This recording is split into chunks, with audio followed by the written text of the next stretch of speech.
बल्कि बदलते दौर में बदलती सोच है कश्मीर की, कश्मीरी नौजवानों की। पिछले 30 साल से आपके और मेरे जैसे यहाँ निहत्ते लोग मारे जा रहे हैं। उसे एक इंडिविजुअल ने नहीं मारा, बल्कि ऐसी सोच रखने वाले हर एक सदस्य ने मारा।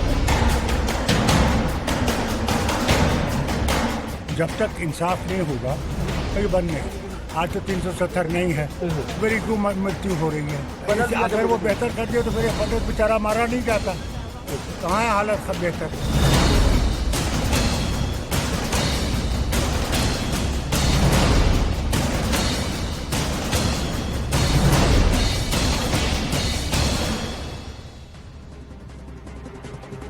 This is critical, ladies and gentlemen, and this is monumental what's happened today.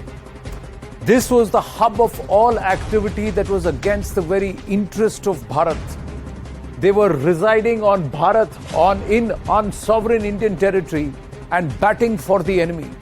For decades, they played that nasty game where everything inside was against Bharat and for Pakistan. But today, these are Kashmiris, these are locals who have stood there, not just said Akhir Kab Tak, but they have torn down this board. Yes, the office was defunct.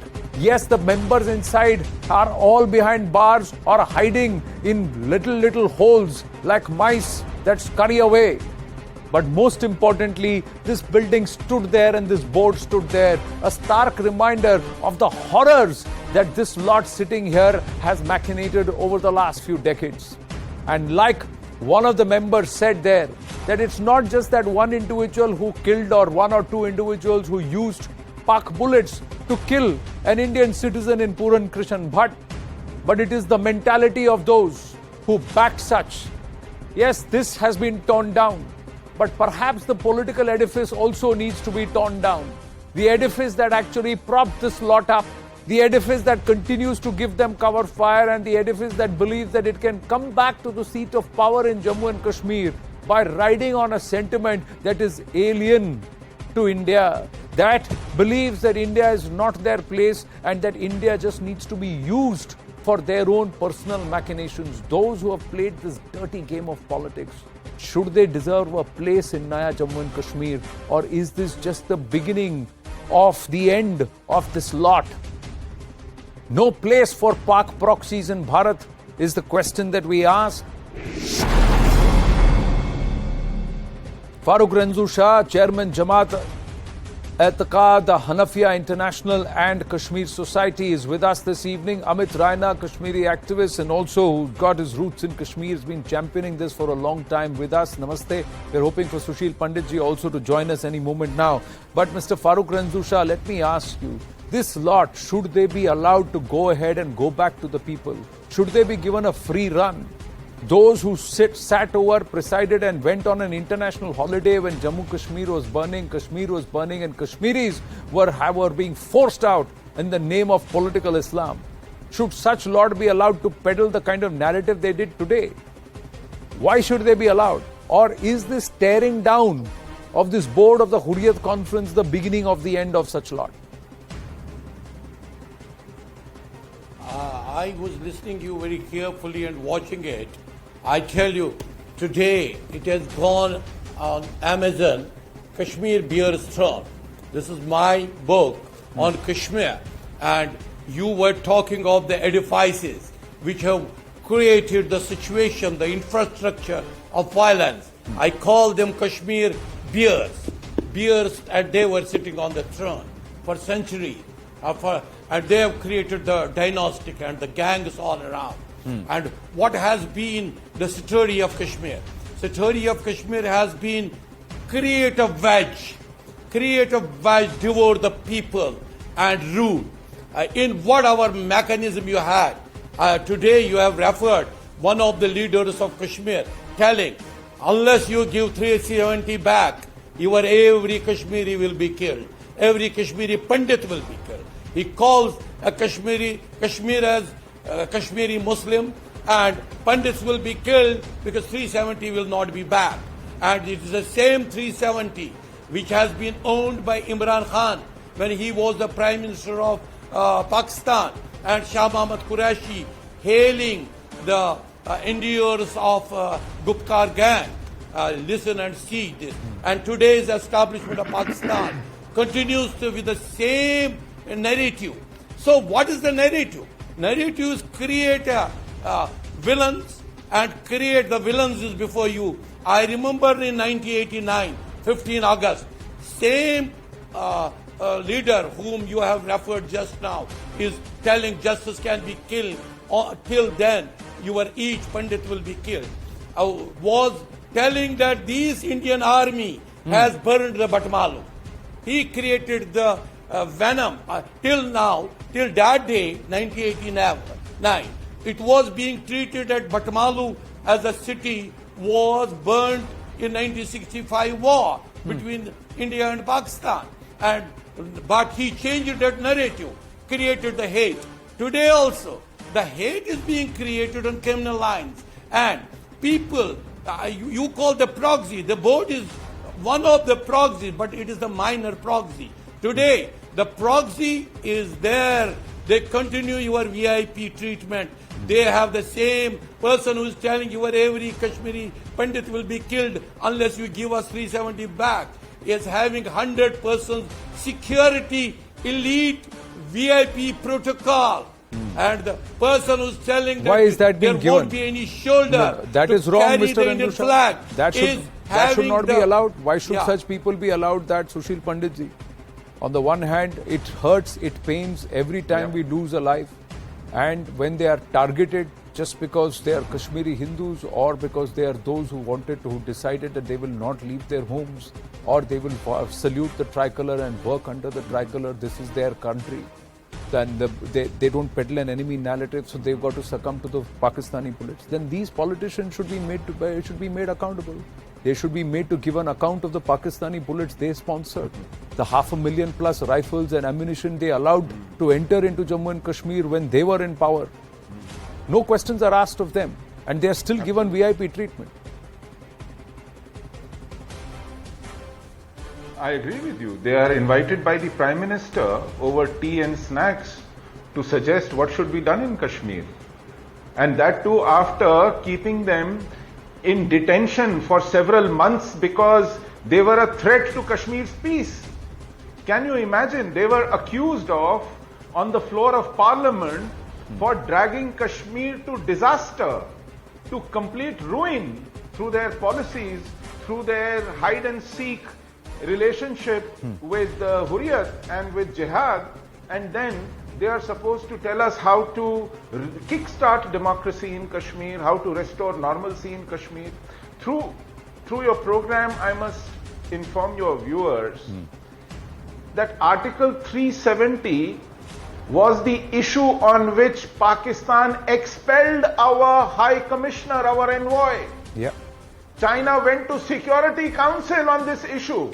I don't think India has ever gone to Security Council against China on anything, including Galwan, including the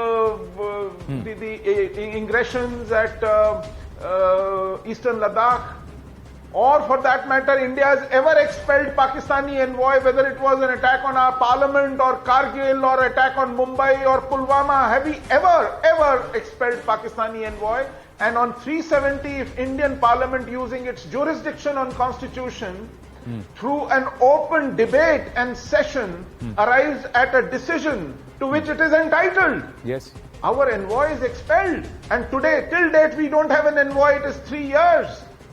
So, this shows whose interest 370 was serving in our constitution. But the irony is, Hurriyat operated with a banner and an office in the heart of Srinagar. It was allowed to not only operate and own the jihad in Kashmir, it was fed and looked after by our own government, our own state, through hundreds of crores spent on it. Likewise, JKLF was banned only on 5th of February 2019. Accused of a genocide it committed in 1990. Do you see the irony in it? Yes. The hearts and minds we are out to win in Kashmir are the ones who have struck at our roots time and again. And it took ordinary citizens to bring down and tear down those banners. The Indian state, our system, sustained them. They didn't tear it down. It beats all reason or logic that we feed the implacable enemy within in the hope that we will win hearts and minds. No, I agree. This is the irony, and we still haven't learnt our lessons. Still haven't learnt our lessons. So, but what should be done, Amit Rana? One of the counter arguments is that you have empowered the ordinary citizen to the extent that in broad daylight they can not just come and deface that board but tear it down. They can go ahead and write India at a place which used to be the hub of the Pakistani narrative. So that's what you've done in the last 3 years. But why should you allow those people who have ruled the roost on this entire divisive politics a free run? Why should the state pay for their security? If they are so empowered and if they believe they have public support, let them walk out without any security. They commanded that security when they held a particular post. Right now they don't have any post. Do you agree, disagree that all sorts of security should be withdrawn from them? Let them walk on the streets of Pakistan if they want to, and if they have the courage, let them walk on the streets of Hindustan without any security. It is not only security which they enjoy. It is the privileges which they enjoy that Chief Minister or Head of the State continues. Mehbooba Mufti continues to live in a house which is designated as CM house. She still lives on Gupka Road, which is the poshest road in J&K. Same story for Omar Abdullah. Not only they enjoy all protocols which are given to a chief minister, to enjoy all security and top class security. Should that be taken away? Should that be taken away immediately? I have been. Gupkar road में आपका खुद का घर है तो आप रहिए, सरकार का और हमारे टैक्स पेयर के पैसे पे नहीं रहेंगे आप. On what basis are you giving Mehbooba Mufti all the privileges she is enjoying today, especially when she is going and praising Pakistan and has only venom against India and its people? Now, coming back to today's statement of Farooq Abdullah, right, he should be arrested for clearly going and supporting the killing of Kashmiri Pandit, saying it is justified because Article 370 has been abrogated. Even one of the debates today, the National Conference spokesperson Nilufar Masood justified killing of Kashmiri Pandit, saying that because Article 370 has been abrogated, Kashmiri Pandits can be killed. So I honestly don't know why can't they be treated on par with Jammu Kashmir Liberation Front for being white-collar terrorists. They are nothing. They have now coming back to what has happened in Kashmir today. My expectations from state, unfortunately, have always been varied. But I have always said that if anything that improves situation in the valley, it has to be people of Kashmir. Like Punjab saw people getting and saying enough is enough. Kashmir also can get better only when the common person, the common Kashmiri gets up and says, not anymore. And I think I saw the first sign of that today. Imagine them attacking and damaging an office of all powerful, all almighty of Kashmir Hurriyat Conference. It shows how things have changed and how people are now willing to confront the demon that has been haunting Kashmir for last 32 years. It's a beginning, and I hope this becomes a mass movement where the 20% which is now ruling, which believes in ruling Kashmir, which has been ruling Kashmir for last 32 years, gets demolished, gets buried, and the 80% which wants peace is up again. But should that start with the fact that the moment somebody like a Farooq Abdullah says like this, what he said today, when a Mehbooba Mufti goes out and openly bats for these terrorists, trying to justify the killings or give them cover fire, Mr. Farooq Ranjusha, then all security that is provided by the state should be removed. Is there any rule which currently states that they need to get state protection? Actually, there is a quid pro quo for the votes in Kashmir. Actually, they have not created a general vote bank. They have been monopolizing from 1947 the terror polling booths. Those terror polling booths which have been created by the dynastic rulers they deprive the general people to vote. There is posters are being printed in their political headquarters, boycott. You will be shot dead if you will vote. So they deprive those people who are aghast to them, but outside they use the Indian democratic setup. We are the representative. When we tell, like today, when this leader tells that Kashmiri Pandit will continue to be killed unless 370 is back. He is not only blackmailing the Indian establishment, Indian power, Indian army, but at the same time, he is defaming us, every Kashmiri Muslim. He is telling to the world, Kashmiri Muslims are responsible for the killings of the Pandit. While as in 90, this was their narrative that you have been evicted by the general masses. That was not the fact. The day and 52 Muslims were killed in Gaokadal, it was he who was the chief minister. It was when the Ganju, Mr. Ganju, Neelkat Ganju, was killed on the street of the, Lal Chowk, Hari Singh High Street. Not a munshi of a thana went there, not a gypsy went to pick up the body, not a SHO went, not a SP went, not a SSP went, not a DIG or IG or the chief minister himself went. Means they were giving a message of terror.